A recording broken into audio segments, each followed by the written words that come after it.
Hey friend, I thought it'd be fun to kind of share a little bit about myself, the face behind this watercolor landscape YouTube channel, and just kind of share a little bit of some behind the scenes footage or kind of tidbits of what I'm working on as a freelance artist. So just wanted to share kind of a day in the life or a week in the life with you. By the way, my name is Kendra VanDruff. I didn't introduce myself. And I've been a watercolor artist since I was 19, so about 10 years now. But I'm just excited just to kind of show what it could be like if you're interested in being a freelance artist, or if you're just curious about what that looks like. Stay tuned for the rest of the video, and I can't wait to share with you. So today I'm going to be working on this landscape painting for an upcoming art gallery I have in September, and this is going to be Great Sand Dunes National Park. I always just kind of keep some inspiration around with some of my watercolor postcards to look through, or my brushes, my water jars, and of course my paints. And then on hand too, I use these little kind of cut off areas or scratch pieces of paper from excess watercolor paper to do my color swatches for my YouTube tutorials. And then I keep a stack of 5x7 watercolor papers just ready to roll whenever I get an opportunity to film a tutorial. And whenever I want to switch gears and kind of work on YouTube, once an area of my painting is dry, I will actually just put this board over with my taped down 5x7-inch landscape for YouTube tutorials. And then here I actually have a list, sneak peek, because I'm terrible at surprises. This is my upcoming list for different tutorials that I keep on hand, and the satisfaction of checking them off is the best. I also printed this little kind of US National Park checklist, and yeah, it's just fun to just go through and keep on trekking through different tutorials of our national parks. So aside from filming for YouTube and working on my gallery paintings, I'm also working on matting and framing all of my gallery paintings. And I found this bulk 10-pack, like really neutral gray wood frame pack from Amazon, and I absolutely love the frames and this plane that's coming overhead. Perks of living near an airport. Anywho, I really want to show you guys what these frames look like. So if you are interested in doing a gallery or just to have a gallery wall of photos in your home, these come in a variety of sizes, and I'll link them in my Amazon storefront below. Okay, so I just organized and framed a bunch of my originals, and I really like the back of these because you can hang horizontally or vertically. They're really easy to unhook, these little hinges that keep the back in place. You could also put these on a shelf or like a tabletop because they have this little stand in the back. But they're really lightweight because this is actually not glass here. This is, what's it called? Acrylic. So that's acrylic. And again, they have a variety of sizes, but all of the frames also come with a white mat, which I absolutely love for framing artwork. Before I get to putting away my framed paintings, I also need to cut some new art prints I had made just to keep my Etsy / my website all stocked up and ready with prints that are available to ship. So I'll kind of show some behind the scenes process of that and a little peek into my art studio. So I just had these prints made, and I just need to cut off the excess white border, but I'm super happy with how they turned out. And I'm slowly building up my print stock as I'm adding new national park paintings. And so I'm really excited just to have these on hand for whenever I need to ship.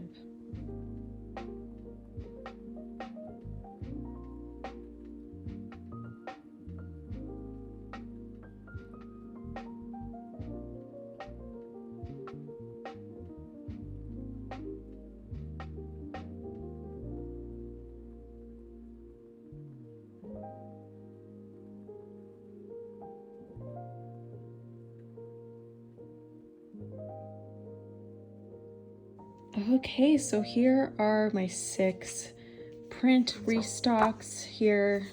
I've got Olympic National Park, Redwood National Park, Yellowstone, Bryce Canyon, Denali, Northern Lights, and then Canyonlands, which, by the way, I have a tutorial on how to paint this exact painting, so definitely check that out. But next up, what I like to do is I package each print inside of one of these like clear envelopes here, and they're resealable. And with each print, I also put in a cardboard backing, so that way they're super safe with shipping or for displaying at a store. I also carry my artwork wholesale through Fair. But I also stick in a business card as well. And that's just kind of how I package these up. And that way they are just good to go. I don't need to worry about if I have any packaging supplies on hand. And I actually use a company called PAPERMART. This isn't sponsored or anything like that. But they do wholesale packaging and a bunch of other paper goods. That's where I get my shipping boxes for when I ship off ornaments. I get like my paper fluff to just make sure everything's safe when it's shipped. I also get art print envelopes as well for shipping that are really thick and sturdy. And so they just have incredible pricing. I will link them in the description below, because if you're an artist or regardless if you're an artist but you ship things frequently, PAPERMART is definitely the way to go. So underneath this table, I have a black tablecloth, and this is where I store some of my packaging supplies. So these are the little 4x6 boxes I ship my ornaments in. Down below here, I keep the boxes flat in storage. Then here I have some like bubble wrap and things like that. And then this is where I have a stack of like 200 shipping print envelopes that I keep on hand that seal up really nice in shipping. And yeah, PAPERMART has just like the best deal on these. So, and they have different sizes as well.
Awesome, so now this full stack is done, and I like to just store these in the supply cabinet that I have. I may need some more room eventually, but I just keep these on hand ready to go. Here I have clipboards for my workshops, some wood easels for displaying, some paint palettes, some shipping labels that I use when I print out to ship. And then I've got just a bunch of other crafty things here. I have my scanner just above there, and I connect that to my monitor whenever I need to edit or scan any prints or things like that for licensing, etc. And then I also keep stock of my postcards here, which I also use for my ornaments as well.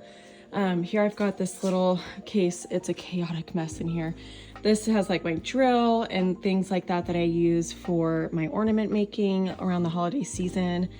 Here I have some backstock of my Winsor Newton watercolor paints, pencil sharpener, things like that. I also invested in these sold signs for my upcoming gallery in September.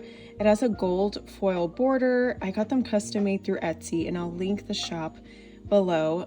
The artist also does really cool authenticity cards and things like that for galleries, which I absolutely love.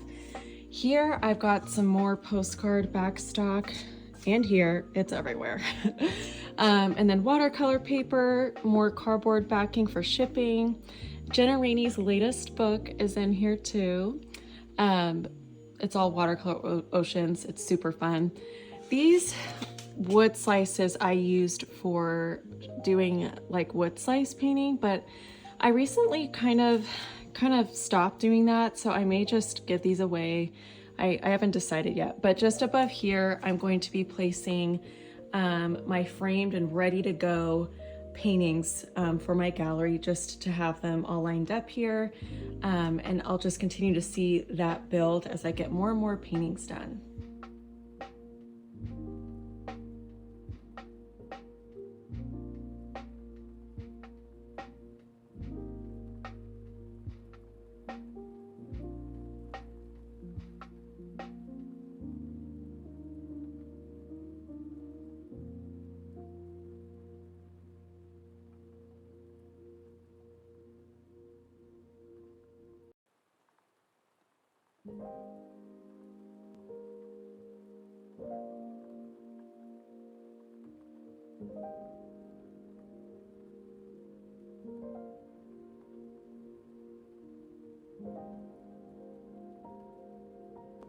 So far, I have 20 framed paintings. My goal is to have 50 minimum for the gallery, so we will see how this fills up over time, which I'm really excited for.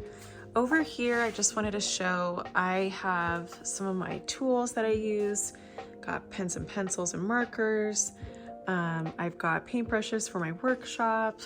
This is a photo of my sister and I in Olympic National Park, which was so much fun. And then this is a photo of my husband and I as well. These here I have are my JIGGY puzzles, because I license my artwork with JIGGY. I have about 20 national park watercolor paintings as puzzles with them. So I can't wait to work my way through these and solve them. They're so relaxing and fun to do. I'm honestly kind of terrible at puzzles, but I enjoy the journey. And then here, usually in the summer, I will restock really heavily on my wood slice ornaments. And this is where I keep them on this board. And then just all like throughout here, I have my prim cutter, my shipping supplies down here. But otherwise, this is kind of the flow of the studio, kind of connected. It's just really simple. I've got some good cabinetry storage here. And then just here, I've got my computer set up. Oh, and then, you know, if you want to do some drumming or some keyboarding, we've got that in here as well. This room is definitely the creative's multi-purpose room for sure, but very functional. So I am going to print some more shipping labels and ship off some orders. After that, I'm going to film for YouTube, doing some more watercolor tutorials. I'll be working on my 7 days of watercolor oceans challenge. So definitely stay tuned for that if it's not posted already.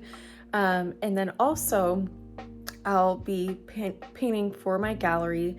And I wanted to show, I found this, I made this little checklist essentially, kind of a goal list of the paintings I want to get done for the gallery. And it's a lofty goal, but fingers crossed that I get a painting of every US national park by September. Wish me luck.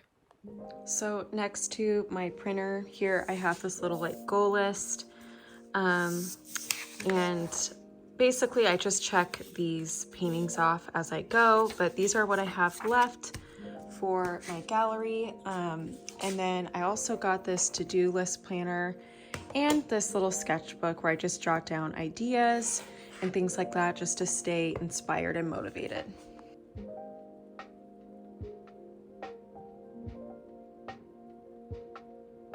So I'm on my way, or about to be on my way to the post office. I'm not driving, but just wanted to talk about real quick. I use Pirate Shipping. It's the software for shipping and making your own shipping labels at home.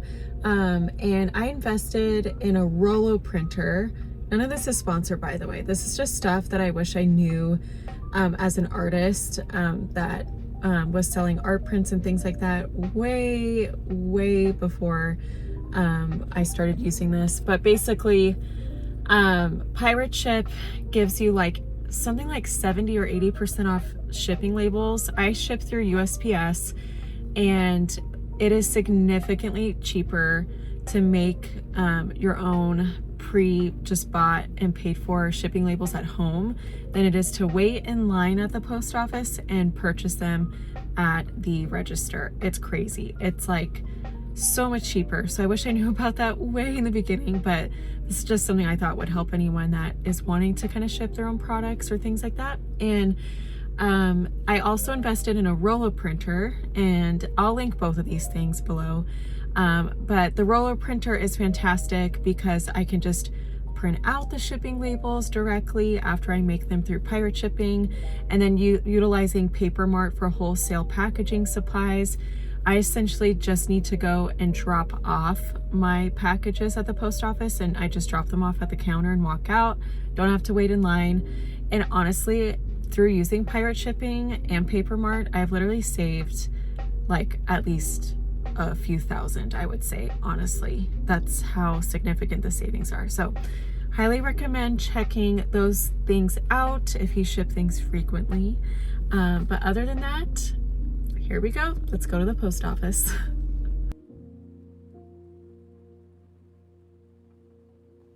Well, I hope you enjoyed this little quick tour of my studio and also just kind of what an average day looks like. I'm gonna go off to go paint next, and I can't wait to do that. That's definitely my favorite part of my job, is just getting to create some new art prints and things like that. So really looking forward to that. But stay tuned for the next one, and I hope you enjoy some of my upcoming watercolor tutorials.